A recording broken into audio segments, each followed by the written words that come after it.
So my dear students, अभी देखते हैं हम लोग कुछ ट्रिकी क्वेश्चंस हैं। हाई ऑर्डर थिंकिंग क्वेश्चन भी समझ सकते हो इसको। एक टॉपर और ना टॉपर बनने वालों में यही फ़र्क आ जाता है, क्योंकि ये थोड़ा सा नए क्वेश्चंस हैं।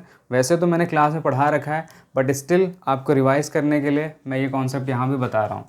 देखो, हमने दो फॉर्मूले बहुत इंपॉर्टेंट पढ़े हैं चैप्टर नंबर 1 ग्रेविटेशन में। पहला है फोर्स, ग्रेविटेशनल फोर्स का फॉर्मूला Gm1m2 अपॉन डी का स्क्वायर, ठीक है। और दूसरा फॉर्मूला हमने पढ़ा है ग्रेविटी वाला, जो कि है Gm अपॉन डी का स्क्वायर, राइट। तो ये दो फार्मूलों के ऊपर हमारे पास डायरेक्ट क्वेश्चंस आते हैं। कभी कभी हम इनको समझने में दिक्कत होती है हमें।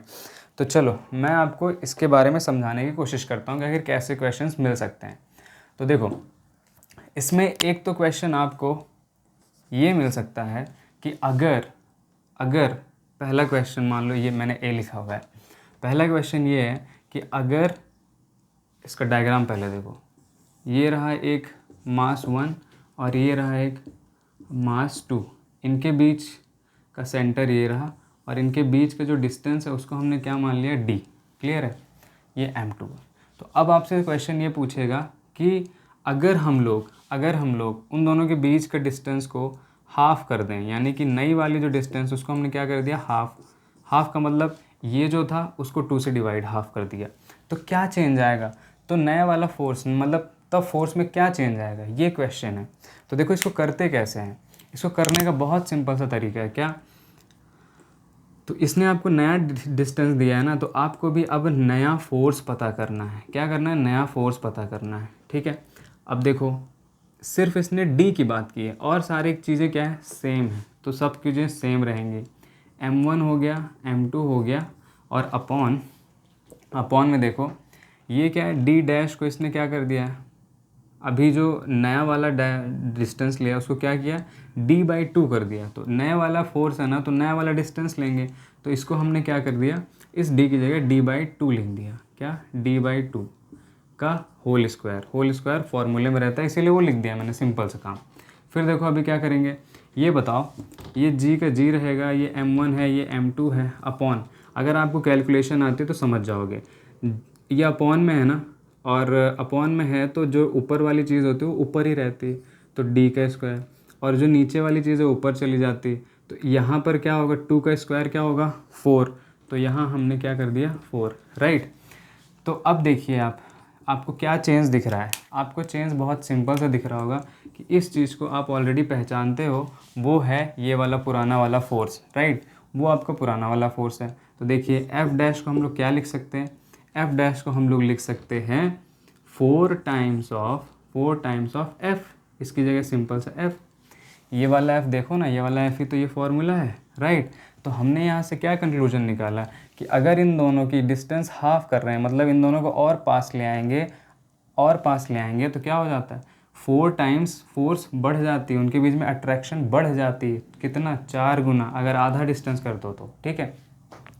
अभी देखो आपको बी क्वेश्चन, दूसरा क्वेश्चन ये बोल सकता है कि अगर इन दोनों के बीच की डिस्टेंस को हम लोग डबल कर दें, यानी कि अभी तो हम इन्हें पास लेके आए थे, अब हम इन्हें दूर करेंगे, तो दूर करने के टाइम पे देखो क्या होने वाला है, कोशिश करिए समझने की। ये वाला ये हो गया, इसके लिए मैं ये कॉन्सेप्ट बताता हूँ।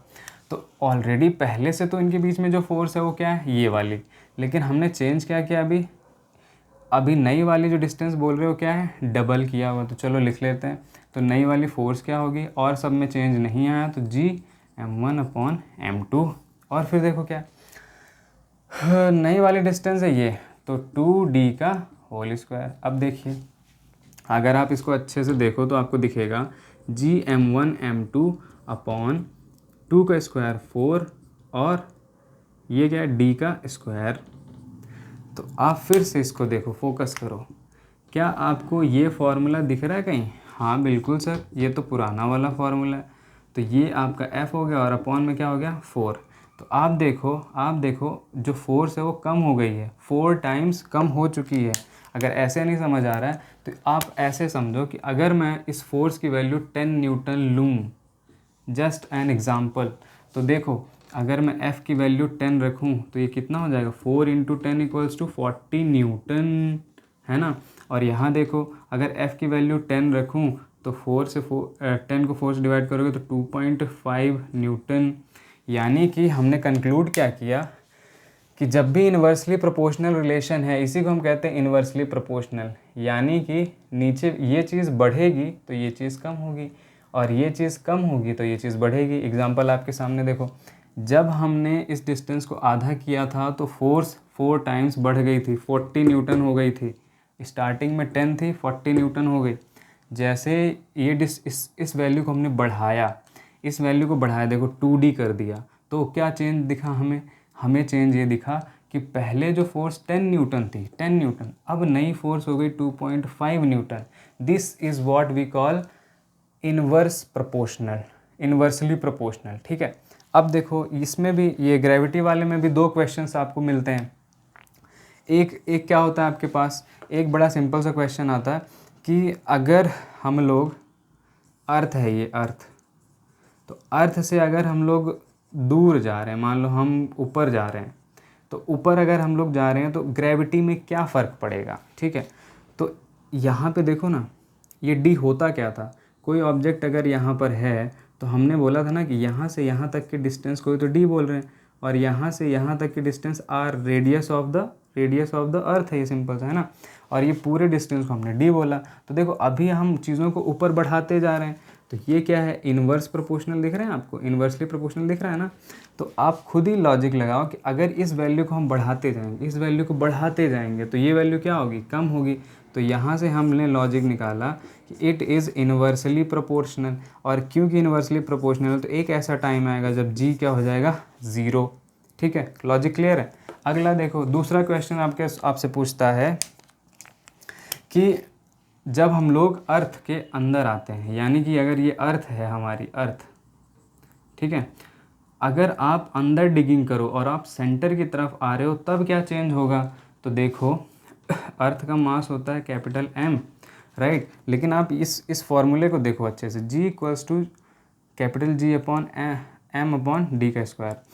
तो हम देखते हैं इसमें, देखो क्या है, बहुत सिंपल सा पॉइंट है, G is directly proportional to M, दिख रहा है आपको, G is directly proportional to M and inversely proportional to D का स्क्वायर। तो D का स्क्वायर होता क्या है, ऑब्जेक्ट और दोनों ऑब्जेक्ट के बीच के सेंटर की दूरी, राइट। तो अब आप यहाँ ये ज़रूर बोल सकते हैं कि सर अगर मैं यहाँ तक आ जाता हूँ, यहाँ तक, ठीक है, अगर यहाँ तक, ऊपर से मैं नीचे तक आ रहा हूँ डिगिंग करते हुए, अर्थ के अंदर जा रहा हूँ, तो देखो ये तो D की वैल्यू तो कम हो रही है, तो ये G तो बढ़ना चाहिए, राइट। ये बात आपकी बिल्कुल सही है, exactly right, you are right. लेकिन हमने ये भी देखना है कि जो G है वो डायरेक्टली प्रोपोर्शनल है मास के। तो मास, तो जब तक तो हम सरफेस पे थे तब तक तो कैपिटल M कंट्रीब्यूट कर रहा था, लेकिन जब हम अंदर जा रहे हैं, ठीक है, तो अब इतना मास रह गया, और एक ऐसा टाइम आएगा जब हम पूरा सेंटर में चले जाएंगे तो मास तो ज़ीरो हो जाएगा ना। तो जब मास ज़ीरो हो जाएगा उस टाइम पे G भी ज़ीरो हो जाएगा। Are you getting the logic, are you getting the logic. हम अंदर जा रहे हैं, ये आपका बहुत वैलिड पॉइंट है कि ये जो D है वो कम हो रहा है तो ये G बढ़ेगा। लेकिन भाई ये बताओ, अगर M एकदम ज़ीरो हो जाएगा तो M ज़ीरो से आप कितनी भी बड़ी वैल्यू मल्टीप्लाई करो, है ना, या फिर डिवाइड करो तो ज़ीरो ही आता है, इसीलिए वैल्यू यहाँ क्या हो जाती है, ज़ीरो। ठीक है, अब आपके लिए एक क्वेश्चन है, जल्दी से लिख लो और कमेंट करके बता देना इसका आंसर। क्वेश्चन आपके लिए ये है कि जैसे हमने ये वाले क्वेश्चंस किए हैं ना, यहीं पे मैं जस्ट मॉडिफाई करके दे रहा हूँ। अगर हम लोग डी में चेंज क्या कर रहे हैं, डी में डी को आधा किया हुआ है, डी का स्क्वायर डी अपॉन टी किया हुआ है, लेकिन अभी मैं मास में भी चेंज कर रहा हूँ, यानी कि जो नया वाला मास है M1 का नया वाला जो मास है उसको हमने ट्वाइस कर दिया है, और जो M2 का नया वाला मास है उसको मैंने 4 टाइम्स कर दिया है। ठीक है, अब आप वैल्यू निकाल के बताओ कि आखिर नया वाला फोर्स कितना होगा, ये क्वेश्चन है आपके पास। मैंने तीनों चीज़ों में चेंज कर दिया, यानी कि मैंने M1 के मास 2M1 कर दिया है, M2 का मास 4M2 कर दिया है, और इन दोनों के बीच का जो डिस्टेंस है उसको क्या कर दिया, हाफ कर दिया है। इसका आंसर करके बताओ। एक और क्वेश्चन लिख लो, एक और क्वेश्चन लिख लो आप।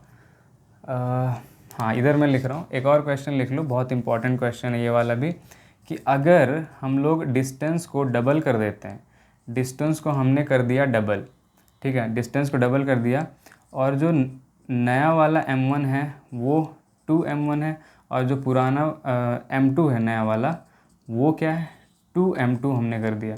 तो अब बताओ कि नया वाला फोर्स क्या होगा।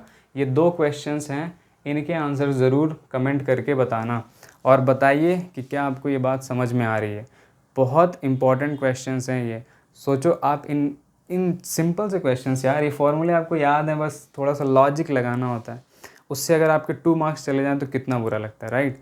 सो please try to understand this thing, और इसके नोट्स ज़रूर बना लेना, it will definitely help you. Thank you so much for attending the lecture.